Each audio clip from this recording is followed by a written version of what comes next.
ماہ سفر کے کچھ اہم واقعات میں سے بھی ایک واقعہ سنا دیں آپ۔ نحمده ونصلي على رسوله الكريم، اما بعد فاعوذ بالله من الشيطان الرجيم بسم الله الرحمن الرحيم لقد رضي الله عن المؤمنين إذ يبايعونك تحت الشجرة فعلم ما في قلوبهم صدق الله العظيم۔ حضرت قاری صاحب اللہ تعالیٰ کو بہت جزائے خیر نصیب فرمائے۔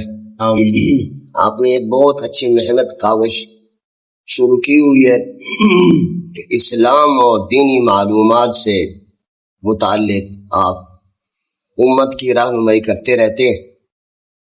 اللہ تعالیٰ اس کو قبول فرمائے۔ ماہ سفر سے متعلق اہم واقعات میں سے ایک واقعہ میں عرض کرتا ہوں،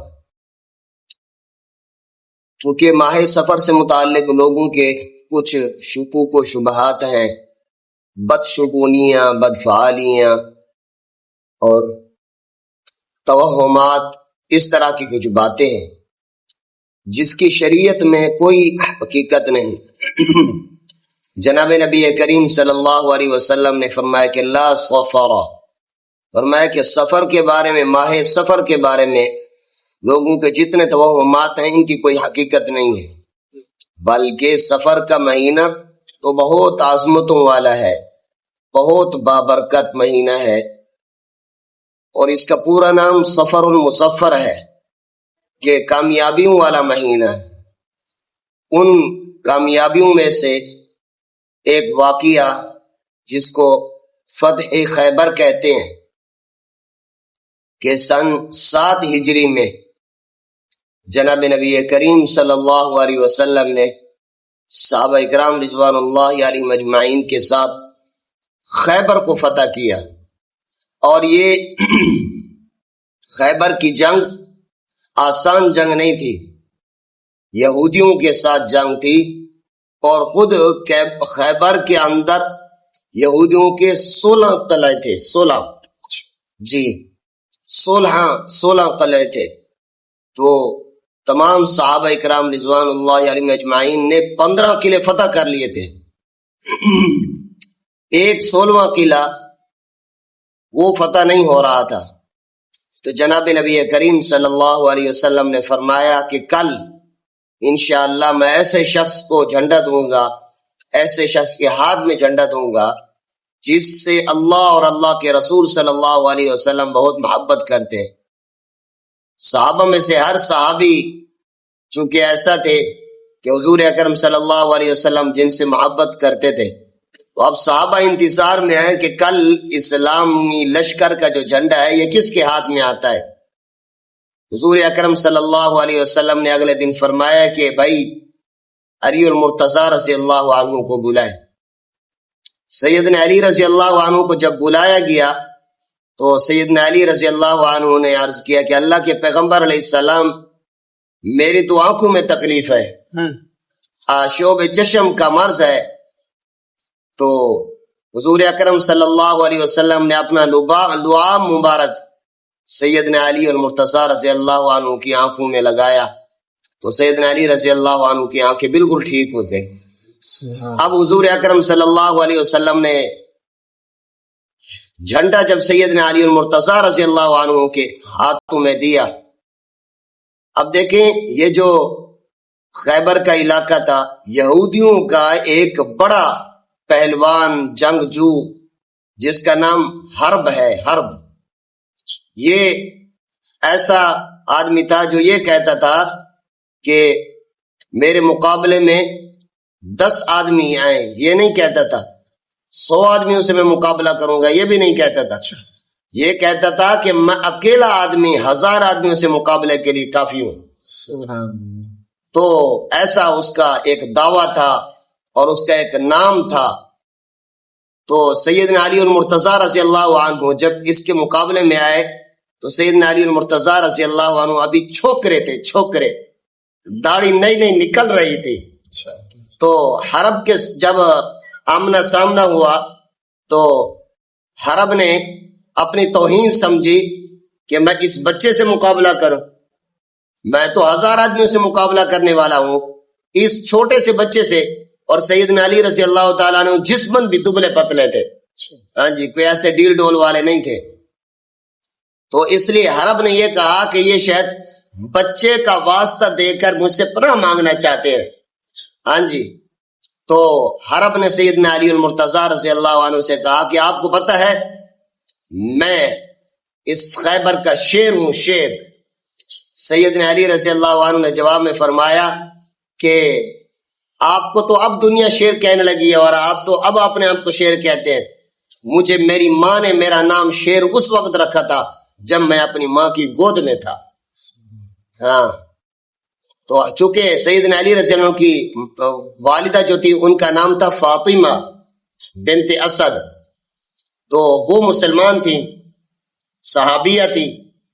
تو حضور اکرم صلی اللہ علیہ وسلم کو یہاں ایک درمیان میں چھوٹی سی بات، حضور صلی اللہ علیہ وسلم کو یہ جو نام ہے نا فاطمہ، یہ نام بڑا محبوب تھا، پسند ہے.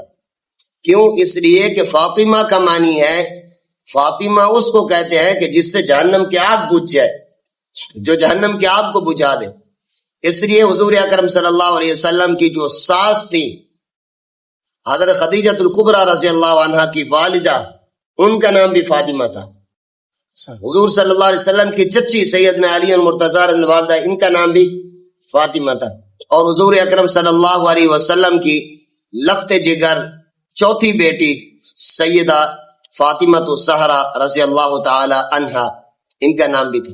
اور سیدنا علی رضی اللہ تعالیٰ عنہ بھی عجیب اتفاق ہے کہ والدہ کا نام بھی فاطمہ اور بیوی کا نام بھی فاطمہ رضی اللہ تعالیٰ عنہ. تو سیدنا علی المرتضیٰ رضی اللہ عنہ نے حرب سے کہا کہ دنیا اب آپ کو شیر کہتی ہے، میرا نام تو میری والدہ نے اس وقت شیر رکھا جب میں ماں کی گود میں تھا.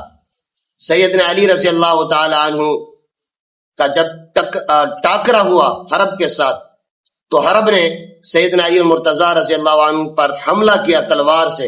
حضرت علی رضی اللہ تعالیٰ عنہ نے اپنی ڈھال کے ذریعے سے اس کے حملے کو روک دیا، اس کی تلوار ٹوٹ گئی. حضرت علی رضی اللہ اب وہ خالی ہاتھ ہو گیا. سیدنا علی رضی اللہ تعالیٰ عنہ حملہ کر سکتے تھے لیکن حضرت علی رضی اللہ عنہ فرمایا کہ نہتے پر حملہ کرنا ہمیں ہمارے پیارے نبی صلی اللہ علیہ وسلم نے نہیں سکھایا. اور اس حرب کو یہ کہا کہ آپ اپنی اور تلوار منگوائیں. اب دیکھیں حرب کے لیے کتنی شرم کی بات ہے. ایک تن تناتا اور جس کو کہتے ہیں نا کفر، جس پر کفر سر چڑھ کر بولتا، یہ وہ آدمی تھا. ہاں، جس کو یعنی جس کا نام، جس کا غرور، جس کا تکبر جو ہے نا ایک سر چڑھ کر بولتا تھا. سب سے پہلی موت اس کی اس وقت ہوئی کہ جب ایک چھوٹے سے دبلے پتلے بچے سے اس کا مقابلہ کرایا گیا. پھر یہ ہے کہ پہلی تلوار کا حملہ ہوا نہیں. دوسرا یہ ہے کہ سیدنا علی رضی اللہ جب اس کو للکارا، فرمایا کہ تجھے اب دنیا شیر کہتی ہے، مجھے تو اس زمانے سے میری ماں نے شیر میرا نام رکھا تھا جب میں ماں کی گود میں تھا. یہ اس کی دوسری موت تھی کہ اتنا چھوٹا سا بچہ دبلا پتلا اور اتنا بڑا جو ہے نا ہمت اور طاقت اور جرت. اور تیسری موت اس کے لیے اس وقت تھی حرب کے لیے جب اس نے تلوار کا پہلا حملہ کیا اور سیدنا علی صلی اللہ علیہ وسلم اس کو ڈھال پر روکا تو اس کی تلوار ہی ٹوٹ گئی. اب چوتھی موت اس کی یہ تھی کہ جب سیدنا علی مرتضیٰ نے فرمایا کہ اب میں تجھے نہتے پر حملہ نہیں کرتا، ہمارے اسلام میں یہ نہیں سکھاتا، جا اور تلوار منگوا کر. جب اس نے دوسری تلوار منگوائی، اب اس نے جب حملہ کیا تو سیدنا علی رضی اللہ تعالیٰ عنہ نے دوبارہ جب اس کے حملے کو روکا اور اس کی تلوار وہ بھی ٹوٹ گئی، کیونکہ حملہ روکنا بھی ایک فن ہے نا. اس کی تلوار ٹوٹ گئی. تو اب حضرت علی رضی اللہ عنہ نے فرمایا کہ بیٹا موت بھی اتنی مہلت نہیں دیتی. اب جو اس نے اپنا اس کے پاس ایک تیر اندازی تھی، جب اس نے وہ تیر تھے اس نے جب نکالے تو اتنے میں سیدنا علی رضی اللہ عنہ نے اس کو 2 ٹکڑے کر دیے. تو یہ دیکھیں اب یہ جو یعنی خیبر فتح ہوا سیدنا علی رضی اللہ تعالیٰ عنہ کے ہاتھوں، تو یہ بھی مہینہ صفر المظفر کا تھا. اب دیکھیں اسلام میں بہت سارے واقعات ان تاریخوں سے بھرے ہوئے ہیں، تو اس لیے پوری امت مسلمہ کو یہ عقیدہ رکھنا چاہیے کہ صفر المظفر یہ کامیابیوں کا مہینہ ہے، خوشیوں کا مہینہ ہے. اس میں کوئی بدفعالی، بدشگونی، کوئی توہمات اس کے بارے میں بالکل توجہ نہیں دینی چاہیے. اللہ تعالی ہمیں صحیح اسلام اور شریعت کے مطابق اپنا عقیدہ اور اعمال کرنے کی توفیق نصیب فرما دے. وآخر دعوانا ان الحمد للہ رب العالمین. آمین آمین. شکریہ مولانا، اللہ تعالیٰ آپ کو جزائے خیر عطا فرمائے. مولانا صاحب ہمیں بتا رہے تھے اہم واقعات میں سے ایک واقعات، اور انشاءاللہ ان کے ساتھ ایسے ہی ہم جڑے رہیں گے. اس موضوع کو انشاءاللہ مکمل کر کے ہی آپ کو دیں گے. اللہ تعالیٰ آپ کو بھی جزائے خیر عطا فرمائے اور ہمیں صحیح معنی سمجھانے کی توفیق عطا فرمائے. جزاکم اللہ خیرا کثیرا.